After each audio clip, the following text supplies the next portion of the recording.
sikap tidak berprasangka pada emosi untuk membuat kita lebih mampu untuk mengolah emosi, memproses emosi yang tidak nyaman dengan jauh lebih baik. Jadi kalau kau punya masalah-masalah kecemasan, kemudian sakit hati, luka batin, trauma, ataupun emosi-emosi lain, sedih, dan sebagainya, hal ini akan membantu kamu untuk memproses emosi. Tonton sampai habis.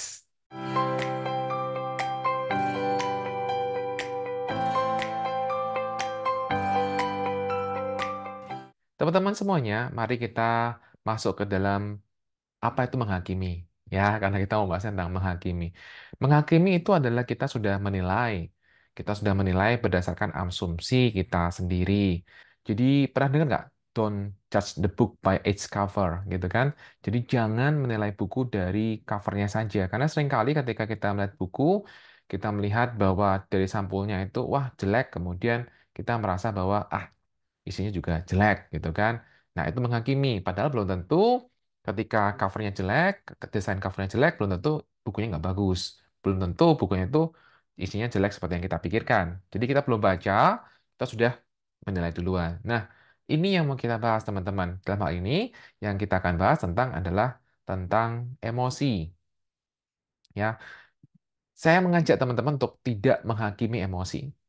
Di psikologi ada namanya Paul Ekman yang mengatakan ada 6 primary emosi. 6 primary emosi yaitu marah, kemudian kaget, kemudian jijik, sedih, takut, kemudian yang satu lagi adalah kebahagiaan. Dari sini kemudian berkembang yang lain-lain gitu kan dari teorinya ini ya. Dari sini teman-teman kita jadi kayak melabel akhirnya atau menghakimi bahwa yang bagus itu adalah happiness aja. Yang lain itu seperti anger, seperti marah, seperti kaget, jijik, kemudian sedih, takut itu kayak itu emosi nggak bagus. Seringkali kita juga terperangkap dengan hal ini, teman-teman. Menghakimi, menilai bahwa ada emosi bagus, ada emosi jelek, ada emosi positif, ada emosi negatif. Nah, yang menjadi masalah adalah ketika kita menghakimi emosi seperti itu, kita akan cenderung apa, teman-teman? Kita akan cenderung untuk merepress emosi itu. Kita akan cenderung untuk tidak boleh ada emosi itu. Ya, seringkali kita lihat dalam keseharian kita, di dalam sosial masyarakat kita, seringkali dikatakan bahwa anak cowok nggak boleh nangis. Anak cowok tidak boleh nangis karena itu tandanya kamu lemah, gitu kan. Seolah-olah itu mengatakan bahwa kita tidak boleh mengalami emosi sedih. Padahal namanya juga manusia. Seolah emosi sendiri adalah emosi yang nggak boleh ada. Itu menghakimi, ya kan? Nah, itu adalah salah satu yang sering kita lakukan di masyarakat dan akhirnya yang terjadi ketika kita mulai sedih gitu kan, kita jadi, enggak, gue harus kuat, gue harus kuat, gue harus kuat.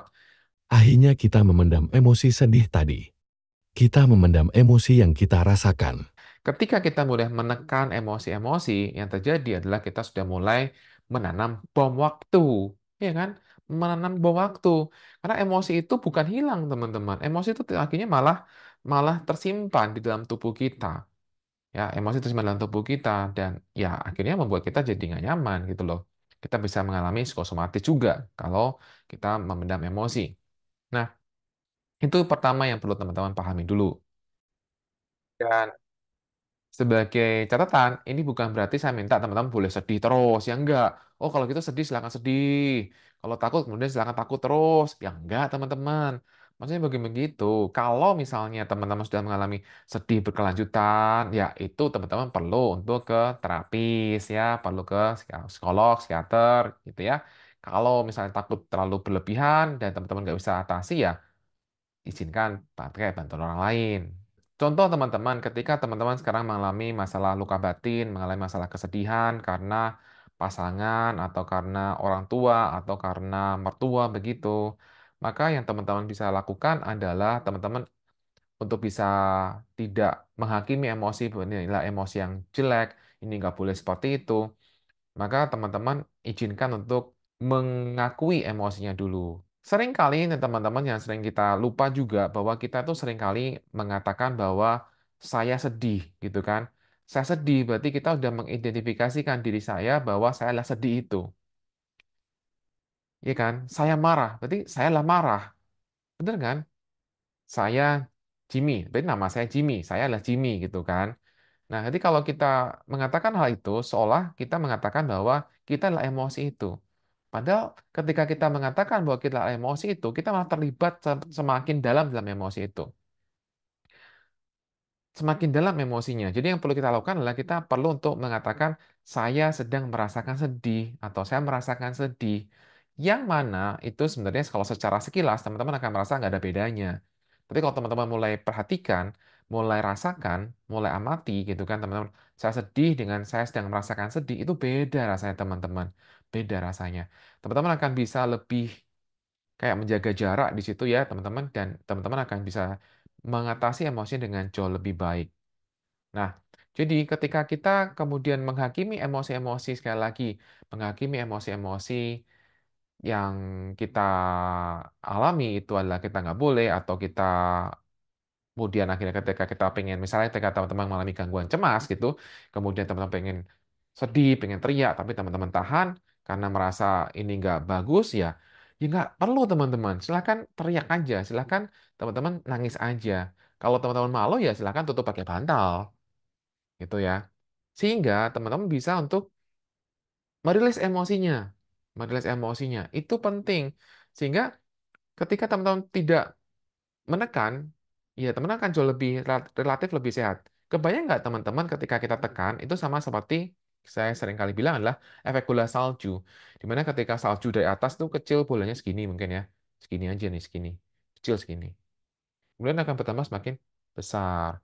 Besar. Semakin turun semakin besar. Semakin turun semakin besar. Semakin turun semakin besar. Dan gede banget sampai di dasar gitu kan.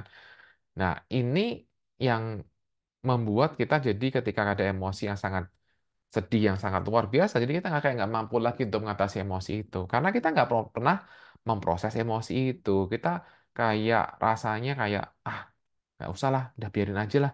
Diabaikan, diabaikan itu juga nggak, sebenarnya nggak sehat juga untuk kita lakukan, teman-teman ya.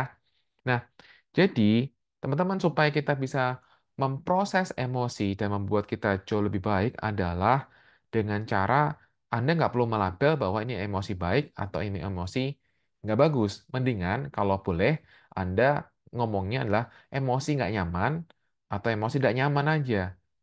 Nah, ini sebenarnya juga sama masih juga akhirnya melabel teman-teman, tapi tidak terlalu yang positif negatif. Karena kalau ketika positif negatif, maka kita akan cenderung untuk menekannya, menghilangkannya, mencoba untuk menghilangkannya, mencoba untuk tidak mau lagi.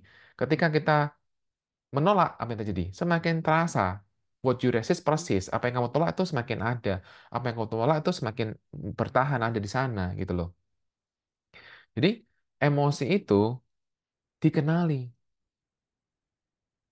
Oh, saya sedang merasa sedih. Oh, saya sedang merasakan cemas. Oh, saya sedang cemas, gitu ya. Jadi bukan saya cemas, saya takut, bukan. Saya sedang cemas. Itu mengenali, mengetahui emosinya. Nah, kemudian atau kemudian katakan teman-teman, oh, kalau nggak saya didefinisikan emosinya, nggak bisa kadang-kadang saya mendefinisikan emosi yang saya rasakan. Teman-teman bisa katakan adalah, oh ini emosi nggak nyaman. Oke, atau ini emosi yang cukup susah bagi saya.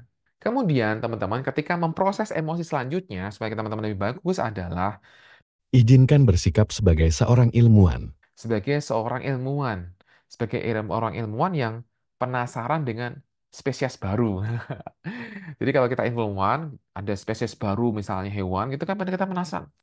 Wah, apa nih binatang ini? Menarik ya bisa begini. Ini hewan apa ya? Wah, menarik teman-teman. Nah, datangi emosi-emosi yang hadir itu dengan keingintahuan. Datangi emosi-emosi hadir dengan sebagai sikap seorang saintis. Dan ketika teman-teman mendatangi emosi-emosi itu dengan sebagai seorang sikap saintis, teman-teman akan merasakan emosi itu bisa lepas dengan sendirinya. Teman-teman akan merasakan semua emosi yang teman-teman alami itu bisa urai dengan sendirinya. Oke, mari kita coba deh sekarang ya teman-teman. Silakan teman-teman sekarang duduk sebentar. Silakan teman-teman sekarang untuk pause sebentar, untuk jeda sebentar, untuk tidak melakukan apapun sebentar. Saat ini, detik ini hanya bersama dengan saya. Kalau Anda sedang nulis, tolong berhenti. Kalau Anda sedang ngapain apapun itu silakan berhenti. Silakan untuk teman-teman kita mengalami Seperti apa sih yang saya maksud dengan apa yang saya bahas di video ini? Oke, terima kasih. Sekarang izinkan untuk teman-teman kenali perasaan apa yang sedang muncul sekarang ini. Bukan mengatakan saya cemas, bukan, atau mengatakan saya sedih, bukan. Tapi teman-teman mengatakan, oh, saya mengalami perasaan takut. Oh, saya mengalami perasaan sedih. Oh, saya mengalami perasaan kecewa dan sebagainya. Ya, kenali, ketahui dulu. Kenali, ketahui dulu. Sudah? Oke. Jadi kemudian izinkan setelah teman-teman mengenali emosinya. Kalau teman-teman nggak tahu apa emosinya, teman-teman bisa katakan, oh, saya mengalami emosi tidak nyaman. Emosi ini izinkan pasti terasa kan, entah di kepala, entah di dada, entah dimanapun. Dan kemudian izinkan teman-teman bersikap sebagai seorang saintis, teman-teman. Bersikap seorang saintis sebagai seorang ilmuwan, kemudian teman-teman silakan untuk penasaran, bukan judging ya, bukan judging, bukan menghakimi emosinya, bukan, kenapa sih muncul ini, kenapa sih ini gini, ngapain sih kayak gini, kenapa harus ada, itu menghakimi, menilai. Bukan, teman berlaku sebagai seorang saintis saja, kemudian teman-teman izinkan untuk eh pengen tahu, oh gini ya, oh rasanya begini ya, dah, seperti itu aja. Ya, ya. Izinkan sekedar Anda sebagai saintis penasaran dengan emosi dan rasakan bahwa kemudian perlahan-lahan emosi itu kemudian terurai dengan sendirinya. Iya, oke, ya, bisa? Oke, bagus teman-teman. Kalau teman-teman bisa, selamat, sudah bisa, jadi teman-teman bisa paham bahwa Anda sekali lagi tidak perlu untuk menghakimi emosi sebagai emosi baik dan emosi jelek. Emosi semuanya punya pesan masing-masing dan untuk memproses emosi tinggal lakukan hal seperti itu. Kalau teman-teman belum bisa, maka teman-teman bisa untuk memproses emosinya dengan saya, Terapi Harapan Indah di Harapan Indah Bekasi. Ya, ada nomor telepon WA admin saya, silakan hubungi di sini untuk teman-teman bisa melakukan perjanjian dengan saya untuk kapan melakukan terapi. Dan saya harap teman-teman yang telah bisa pahami, bisa mendapatkan manfaat positif dari video ini. Terima kasih teman-teman. Bye-bye semuanya.